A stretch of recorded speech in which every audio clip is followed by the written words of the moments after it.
Hello and welcome back to the Week in 7 Questions, today with Roberta Metsola from the European Parliament.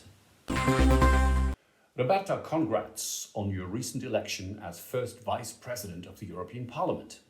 How does it feel to be the first Maltese holding this position? Thank you very much. Being Maltese meant, of course, that this is the first time that a person sits on that chair.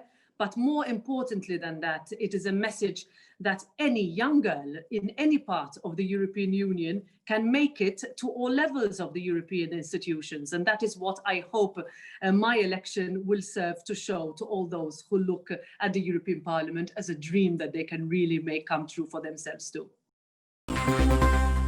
And last week, finally, EU leaders reached an agreement on the EU budget and the recovery plan. Is the European Parliament satisfied with the outcome? Well, first of all, the European Parliament was always very strong on this point, that we would like to ensure that the European Union is not seen, if you like, as an ATM, which just dishes out money without receiving any obligations from the side of the member states on what they are obliged to do. Too often we see member states that countries that prove that they can respect the fundamental values, independent media, freedom of speech, right to non-discrimination. But then some governments quickly forget that once you enter the European Union. And what this Parliament wanted, and there was a huge majority across all political groups, is to have the so-called conditionality. In other words, if we are going to approve and adopt and actually pay out the highest ever sum of money to our countries, then in return, we want to make sure that governments actually follow the rules. And will there be a happy ending to the Brexit negotiations saga?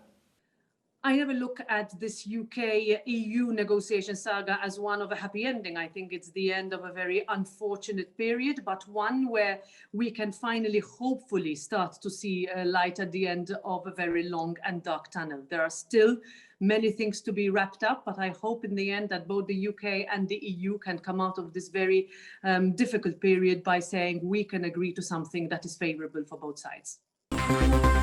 And what about our transatlantic partnership? Can we make EU-US relations great again under the Biden presidency? I look forward to a new relationship with the United States. I'm a member of the US delegation in the Parliament, and I really am, looking towards 4 years where we can actually debate, but also strengthen political and economic ties. Back to the EU, all eyes are on the corona crisis. But other issues such as migration remain unsolved. How do you see things evolving? Well, beyond the COVID crisis and the economic recovery that we're going to be focused on, we cannot forget all those concerns that top our citizens' requests and questions, such as migration, such as security, such as continuing to enjoy freedom of movement, such as making sure that the European Union is a competitor with other parts of the world from a digital perspective. These are all priorities of the European People Party group in the European Parliament, but also from an institutional perspective, we are going to make sure that we focus on laws that tackle all these issues. You are known as a fierce advocate of the rule of law, including the respect for press freedom. Will there be justice for Daphne Caruana Galizia and the values that she defended? Well, justice for Daphne is justice also for Malta and for truth and justice. And I thank her family who has continued her fights, her stories that led to the collapse of Joseph Muscat, his government, and are what 2020 will remain known for. The work is not over.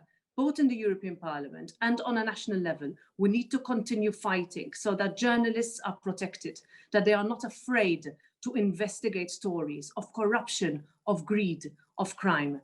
That is what I will continue to insist on, and that is what I'm sure this European Parliament will continue to work on. And Roberta, as a mother of 4 boys, you must be familiar with superheroes and their superpowers. Is there one the EU could borrow? Well, I think that the heroes of 2020 are the frontliners, doctors, nurses who have coped so well in the face of such a crippling pandemic. And in fact, I would tell all 4 of my boys this Christmas to dedicate this year and look to them as the real heroes rather than the other way around. Thank you, Roberta. And thank you all for watching, and see you again next year in The Week in 7 Questions.